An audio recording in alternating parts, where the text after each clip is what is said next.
Assalamualaikum warahmatullahi wabarakatuh. Bagaimana kabarnya wahai saudaraku?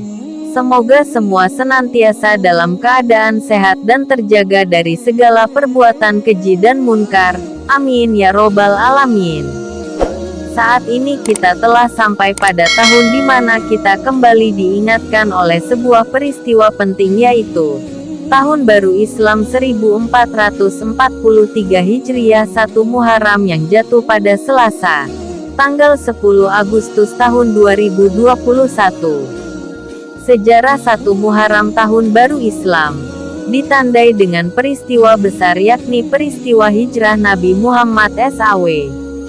Kalender Hijriah adalah penanggalan Islam yang dimulai dari peristiwa hijrah Nabi Muhammad SAW dari kota Mekah ke Madinah pada tahun 622 Masehi.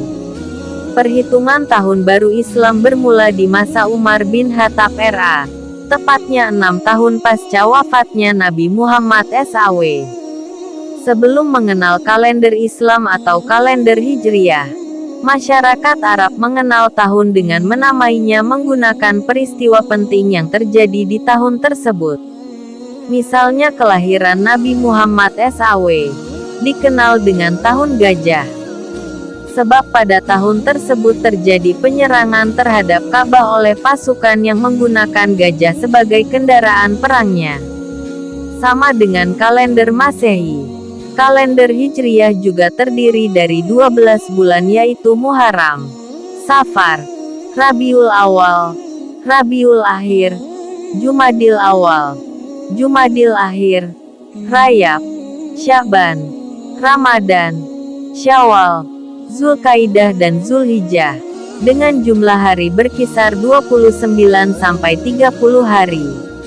Adapun bulan Muharram menjadi bulan pertama dalam kalender Hijriah ini. Orang Arab zaman dulu meyakini bulan Muharram adalah bulan suci sehingga tidak layak menodai bulan tersebut dengan peperangan.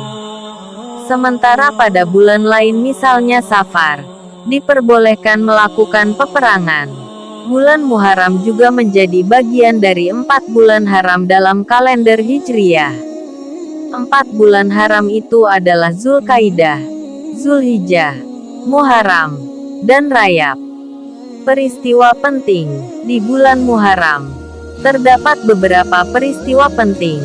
Pertama, hari Asyura yang jatuh pada 10 Muharram yang diyakini hari kebebasan Musa dari kejaran Firaun. Pada 10 Muharram ini umat muslim disunahkan melaksanakan puasa berpuasa yang dinamakan puasa Asyura. Kemudian, peristiwa lain yakni gugurnya Husain bin Ali, cucu Rasulullah di tanah Karbala. Nabi Yunus yang dimakan oleh ikan, itu keluar juga di hari-hari bulan Muharram. Perang Khaybar yang terjadi di tahun ke-7 Hijriah juga terjadi di bulan Muharram.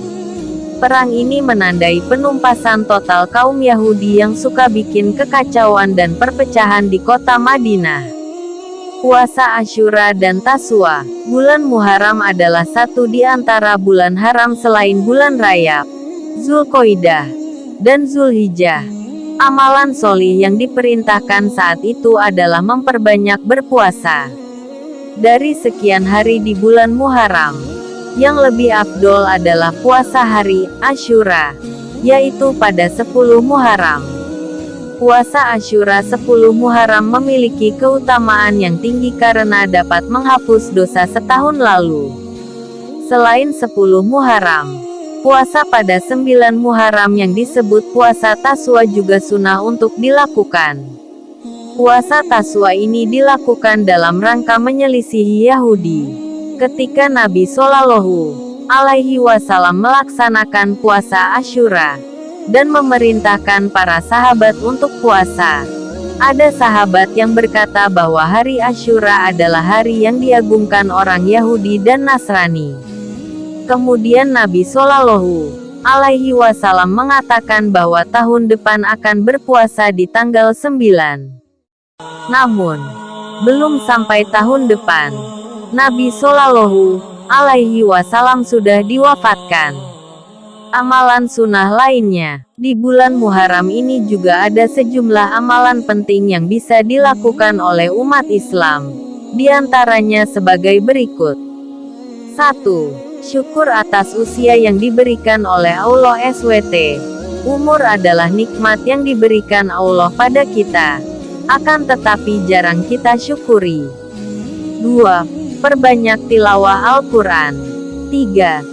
Sodakoh dan berzikir. 4. Mengenang hijrah Rasulullah Shallallahu Alaihi Muhammad. 5. Berpuasa di bulan Muharram. Dan yang terakhir adalah muhasabah, introspeksi diri, dan istighfar. Ini adalah hal yang terpenting yang seharusnya dilakukan setiap muslim. Sebuah kepastian bahwa yang telah berlalu tidak mungkin akan kembali lagi. Sementara disadari atau tidak kematian akan datang sewaktu-waktu dan yang bermanfaat saat itu hanyalah amal soleh. Jangan lupa like, subscribe, dan share video ini agar bermanfaat untuk semua orang. Sekian, terima kasih. Wassalamualaikum warahmatullahi wabarakatuh.